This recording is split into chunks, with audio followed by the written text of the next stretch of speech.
Mark Batterson says it this way: if, as a parent, I could teach my kids 3 things and feel good about it, would be this: thank you, please, and I'm sorry. I think that's a great parenting advice. It's a great advice for making your way through life in a virtuous way. It's appropriate, right, at November 1st that we begin thinking about Thanksgiving. Now, I told you last week we were going to extend Team Jesus another week, but after visiting with the staff, we're going to go all the way up through our long table celebration on Team Jesus. But we're going to talk about 3 G's. We're going to talk about gratitude this morning. We're going to talk about giftedness or gifts next week. And then on the 3rd week, we're going to talk about generosity.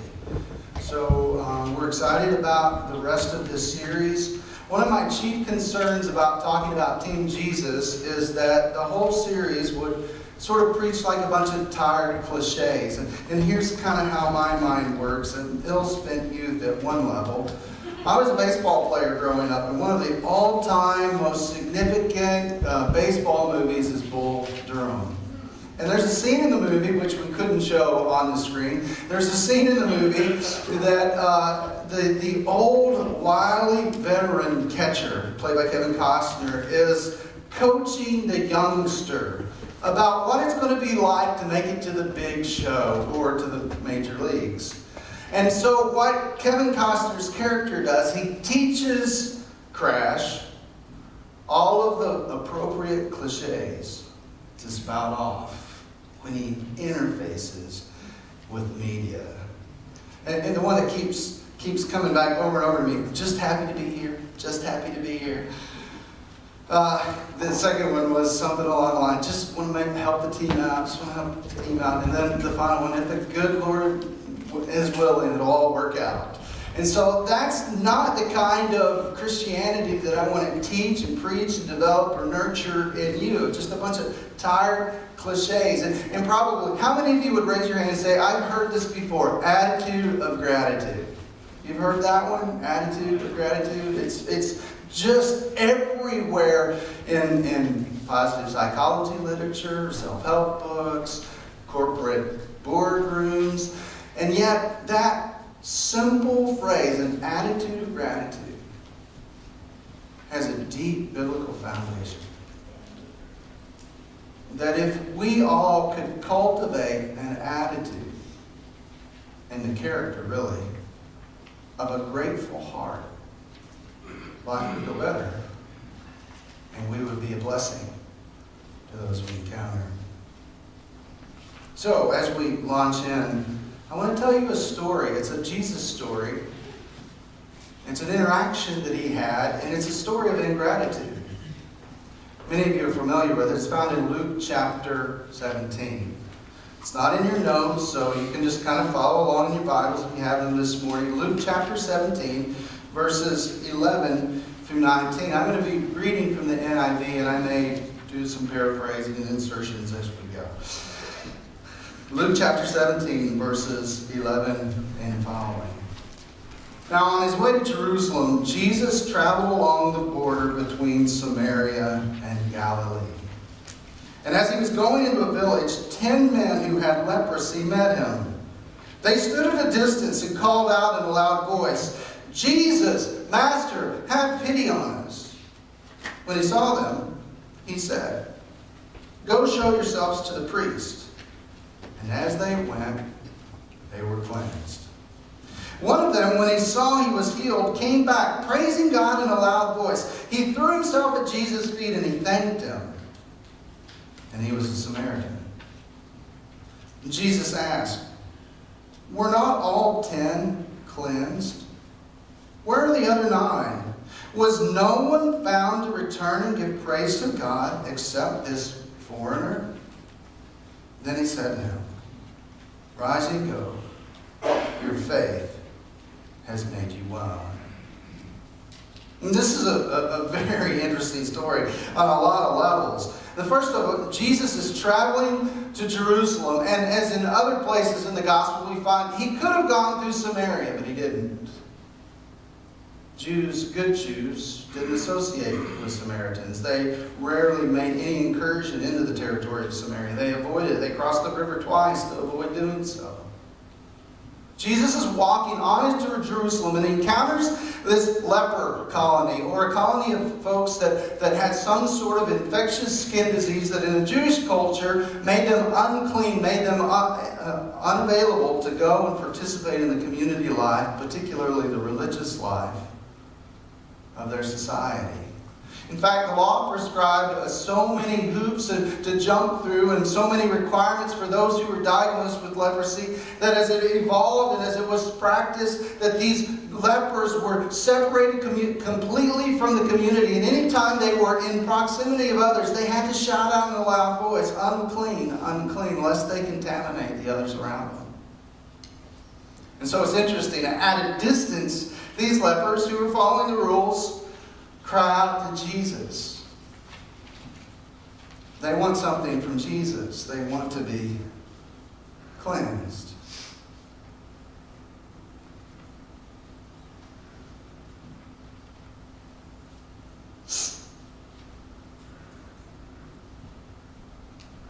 And then what happens next is the rules. Jesus simply tells them, "Go show yourselves to the priest." It's the legal prescription. If a person has recovered from the skin disease or is in the process of recovering from this skin disease, whether it's leprosy or something else, they would go into the priest and he would examine them to see if they indeed had been cleansed. So all of these lepers, who at this point we know nothing about their ethnic background, begin the journey. It's interesting that the Samaritan who was forced by his disease to associate with these others who were not of his same ethnicity but or of his same condition, they were all hanging out together. And yet this Samaritan still had the compulsion to go, to live out the rule of relationship. All of what was happening in those moments when they were told to go was the idea that I'm going to be able to go back to my family. I'm going to be able to go back into society. I'm going to be able to have a normal existence again. They all had some measure of faith. But what was their faith in? The rules or the one who made the rules? So they all travel, and as they're traveling, it becomes evident that their skin condition, leprosy, has been healed. Some speculate that that might have been a really dramatic experience for some whose fingers may have grown back or whose earlobes may have reformed. We don't know the particulars. But it became evident to all of them, as Jesus presumes, that they had been cleansed. And yet only one returns. The Samaritan. Jesus asked that question. Were not all 10 cleansed? Where are the other 9? Who is he asking the question to? It wasn't to the leper who returned. Jesus is having a conversation. He's actually offering a criticism to the crowd. Primarily of Jewish folks who were expecting a different kind of Messiah, who were quite proud of their own religious heritage, their ethnic upbringing. He has this conversation, he offers this criticism, and he singles out the one who was healed by his ethnicity. It's kind of a weird story. If it weren't for what we can take away from it. Go to the next slide. You see, what was happening in this exchange was not Jesus praising a person for being grateful. What was happening, Jesus was rebuking an entire congregation of people who were ungrateful. He made these 9 lepers who didn't come back, who were of Jewish ethnicity, he was making them a sign, a type, a symbol of the whole nation. A sign of what was in their hearts. And he's also making a preview of the inclusiveness of the kingdom. that this gracious gift of cleansing that was offered to all of these lepers was not exclusive to a narrow band of folks. It was for all who would believe. And that in itself was a warning and an indictment against those who look down their noses at others. In fact, just a chapter later, Jesus tells a story, a fictional story. Maybe it was rooted in fact of men trained in the temple, a Pharisee and a publican, a tax collector, who were praying. And the Pharisee prayed what masqueraded as an authentic prayer to God. God, I thank you that I'm not like that sinner.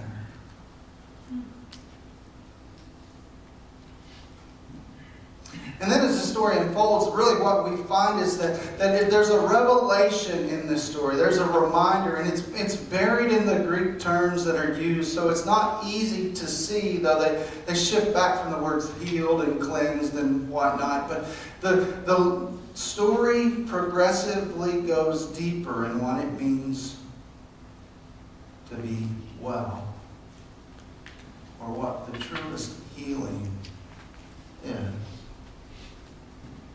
You see, these 10 lepers, they all physically were cleansed.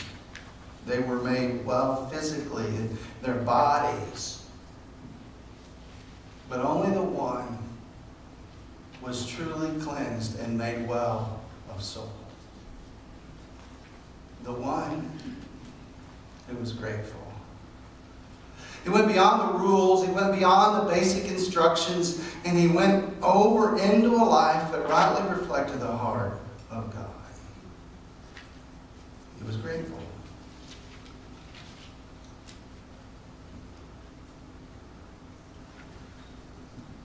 Which oftentimes when we read the scriptures, we read these verses, and I put a number of them in your notes this morning. If you look at your notes, you see these scriptures. Sometimes they come off as someone pounding the pulpit or someone commanding or demanding that we be grateful.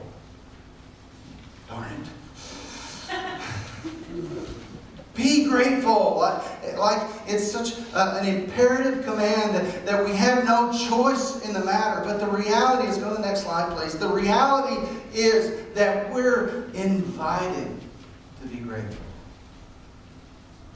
The invitation comes at the invitation to receive Christ and to allow Him to give you His Spirit. And in receiving that invitation, accepting the presence of Christ into your life, your whole of your nature is transformed. And it begins to take on a different tenor, a different hue. Salvation is not simply the rescue of your physical body or your soul even from fire. Salvation, what it means to be a part of Team Jesus, is wholeness and wellness, which in the Hebrew way of thinking was peace, shalom. Apostle Paul says, and let the peace that comes from Christ. He uses a different word than shalom, but it carries over from the Hebrew idea. And let the peace that comes from Christ rule in your hearts.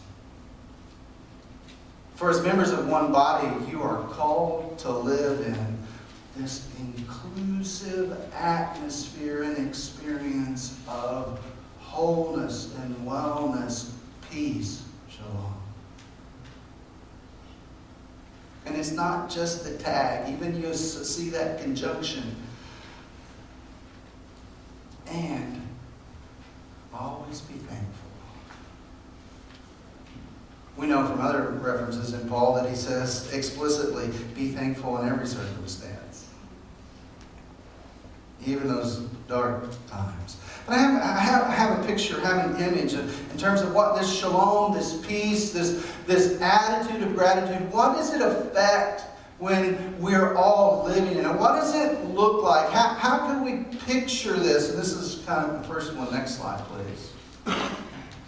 Gratitude is the glue of Team Jesus. It's one those things, if you have any encouragement of being in Christ, this is the glue, the super glue, gorilla glue, whichever you like. This is what bonds us together. It's a common experience that we have of peace, of wellness, of wholeness that flows together. Gratitude.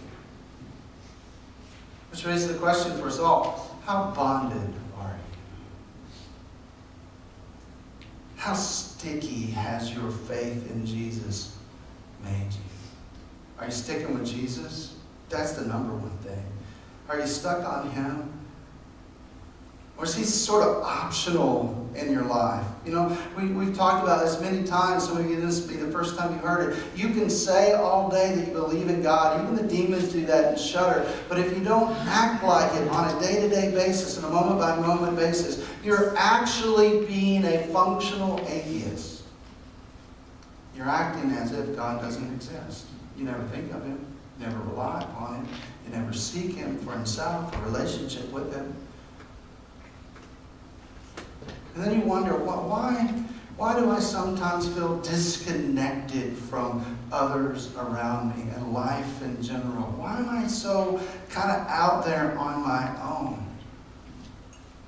Maybe you're not stuck with Jesus. The other side is, are you bonded to His body? This is what Team Jesus is about. If we're sticky with Jesus, we have this gratitude. We're grateful for God and we're grateful for one another, and we can't help but want to be with one another. Gratitude is the glue that holds us together, particularly in tough times. Particularly in tough times.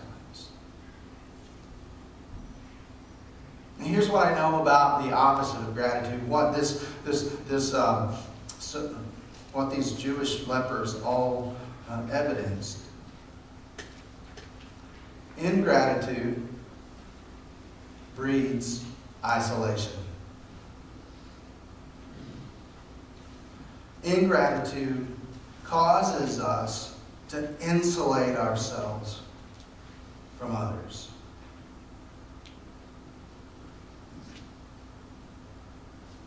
And ingratitude is particularly evident in this isolating and insulating expression among those who are self-righteous. The more righteous your facade, the higher the estimation you have of yourself and your own ability to sustain yourself, the more isolated and insulated from others you become. Because you don't have anybody to thank. I'm not grateful for anybody. I pulled myself up by my bootstraps. I don't have to be grateful for God. What has He done? I built this business. I built this career. I built my marriage.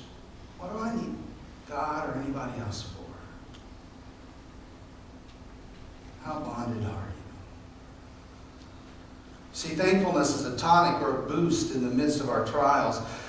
And I believe this, that praising God with other people heightens our awareness of what we have to be thankful for. In it without any shame or embarrassment. I'm so grateful that you are coming on a regular basis, towing your oxygen.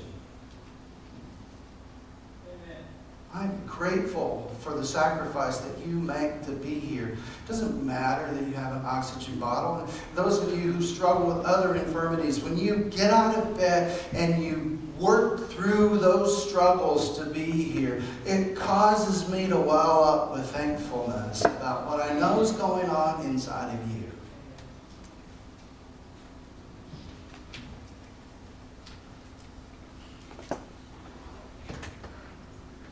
Second picture I think you can walk away with today about gratitude is this. Next slide, please. One more. Gratitude is the gas fueling Team Jesus forward in good times. Which begs the question, how full is your tank? How full is your tank? Go back one slide because I don't want to skip over this verse because it's important for us to recognize that there are two possibilities in the way we can approach our day-to-day experience of life. We can be grateful or we can be a grumbler. We can be thankful that it's all going our way, or we can live in the mindset that none of it's going our way. And Paul has a very definite prescription for us based on the life of Christ. His example. Do all things without grumbling or disputing. Some translations say arguing. That you may be blameless and innocent children of God without blemish in the midst of a crooked and twisted generation, among whom you shine as lights in the world. I don't know if there's ever been a time in history where this radical difference between people who are people of faith, who are grateful, and between people of no faith who are grumblers. Turn on the news, read the newspaper, go into the cubicle at work. Everywhere there's an overwhelming sense of negativity and grumbling in the way in which the world works. And Christian, follower of Christ, be careful. Be careful. This is one of the ways the world wants to squeeze us into its mold, to convince us in some way that things aren't as happy and cheery and bright and rosy, that there is less hope than what the Scripture teaches us that there is. Before you know it, you hang around with grumblers long enough, you become a grumbler. Can I get an amen there? Okay.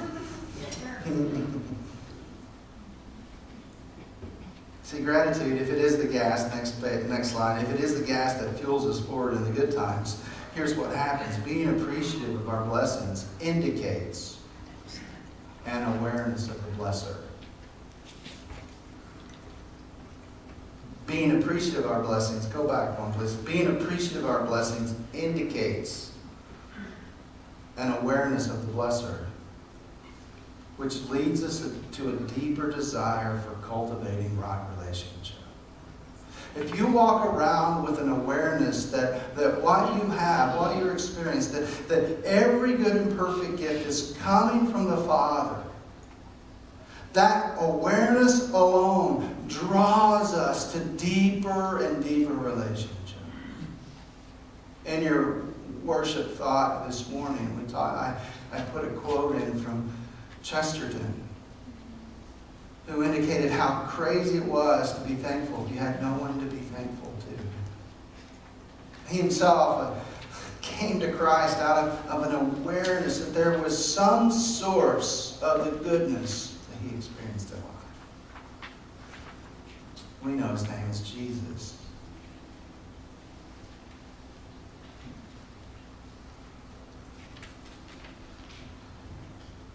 Gratitude, by the way, just so you can fill your blank in there, comes from the same root as the word grace. So therefore, as we think about gratitude, we understand it as a gift, as grace. But as we understand grace, we recognize that we're challenged, we're admonished throughout the Scriptures to grow in grace. Grace isn't static. Grace isn't just something that you put a level on and it stays there. It's just like fuel. We expend it throughout the day. As you exert energy to be gracious towards other people. Do you ever experience a drain when you do that? Anybody? I know there are some really... I have some EGRs in my life. Extra grace required. None of them work here, okay? Extra grace required. And as we expend energy in being gracious, we recognize that I'm giving a gift to you today. You don't deserve how I'm treating you. Right? My wife does that on a daily basis for me. Gratitude. I'm grateful. Gratitude is a gift, but it's a gift that we can cultivate and grow in. And it's something that as we practice being grateful, as we focus our efforts and our attention on being aware of those things that we should be grateful for or could be grateful for, that we begin to cultivate a habit of mind and life that expresses itself as gracious, as grateful. The Hebrew writer encourages us as a body of believers on this point. He says, let us think of ways to motivate one another to acts of love. I love the way that translation says. He didn't say, let us motivate one another to words of love. We don't sit around with our pads and we write flowery poems of love. No. I'll leave that to Hallmark, unless you really are creative in words. But we don't have to sit around and be inventive on how to say, I love you. But we should sit around and we have the opportunity to grow by thinking about ways to demonstrate our love, and act our love. We celebrated perhaps the greatest enactment of love that could have ever been made. God invented a plan that it's so impossible to comprehend or understand it. It's truth that is stranger than fiction. But the God of the universe, the God who created everything, would wrap himself in human flesh, would take on the identity of humanity, and willingly yield himself to an impossibly brutal death on the cross so that we could live.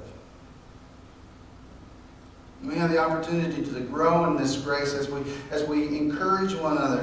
And that verse goes on to say, this is why, left to your own devices, left to my own devices, I'm not so creative in expressing through action my love. So the writer says, let us not neglect our meeting together, as some people do, but encourage one another.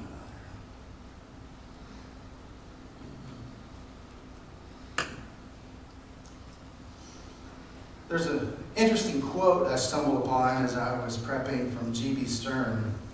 It reads kind of strange, but that's the way it came. Silent gratitude isn't much worth to anyone. Silent gratitude isn't much worth to anyone. You got me to thinking. When are we silent? How are we silent with our gratitude? And there's one overpowering, in view of that verse, one overpowering way. Absence is silence. At least that's the way I interpret life. Absence is silence.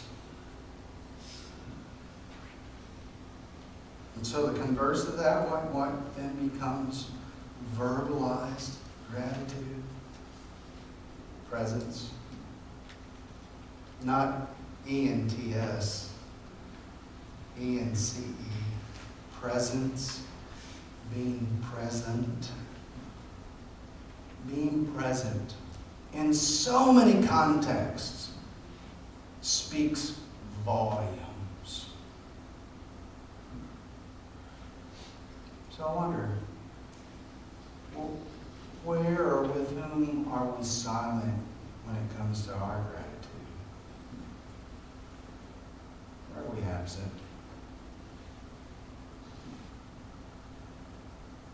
It's so important that we not be absent from one another, that we not isolate from one another, insulate from one another. I'm an introvert. I need time alone to rejuvenate, but I need that same discipline to be with people, because without your presence, I have so less to be grateful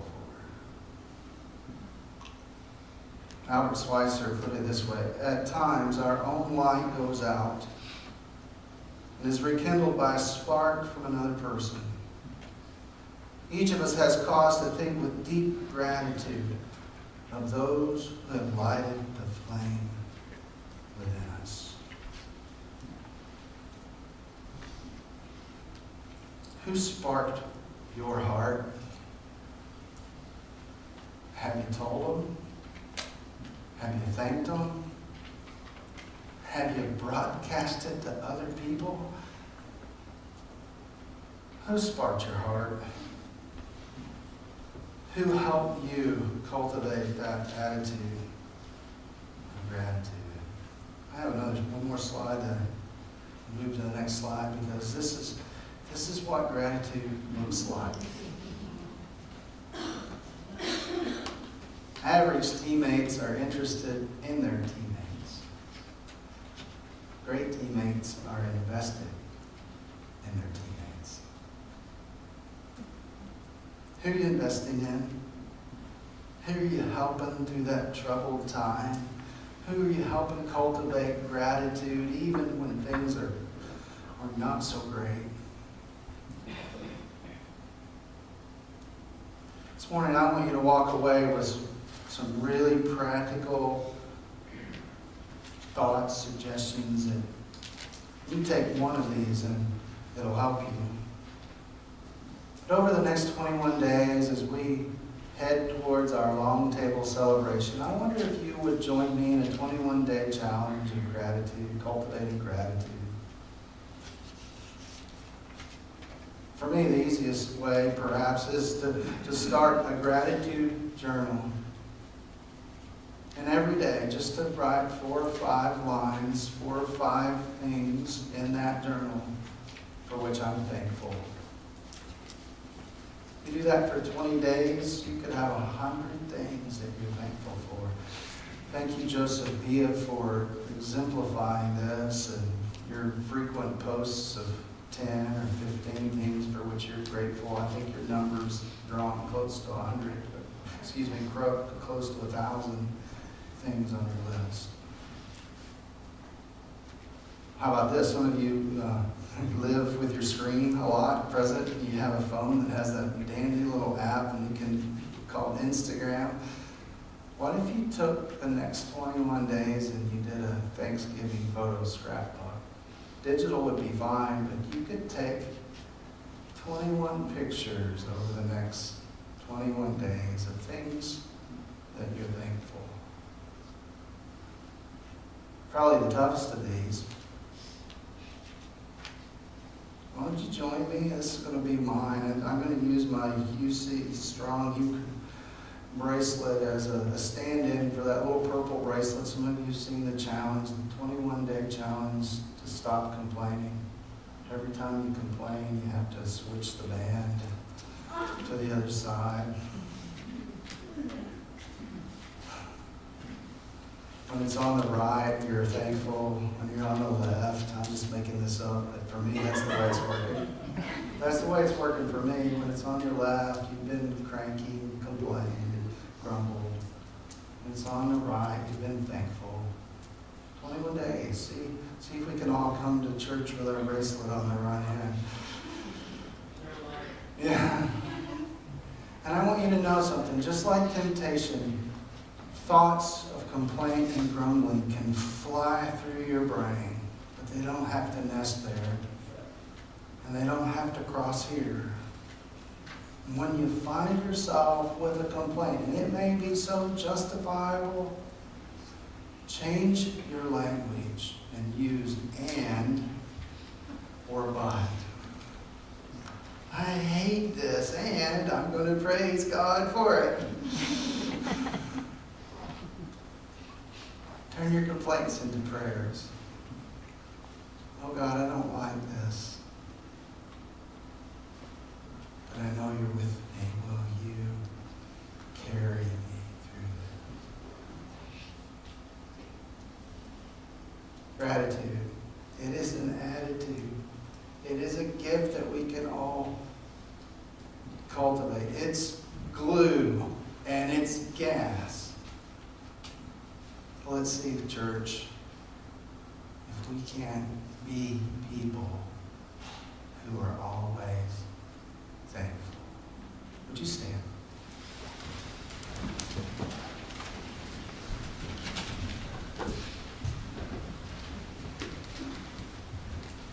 On the back side, I gave you a sample journal page you might find helpful. You can use that, benefit from it. As we bow, as you're reflecting, how bonded are you? Are you stuck on Jesus? Are you glued to a church? How's that gas gauge? How full are you?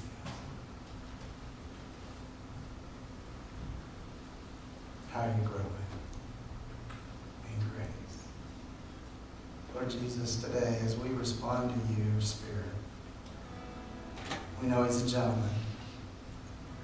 And He's not going to twist our arm up behind our back and put us in some sort of pressure hold and make us comply with His desire for us. But we know what He wants for us is best. So God, may we respond with grateful obedience, loving faith,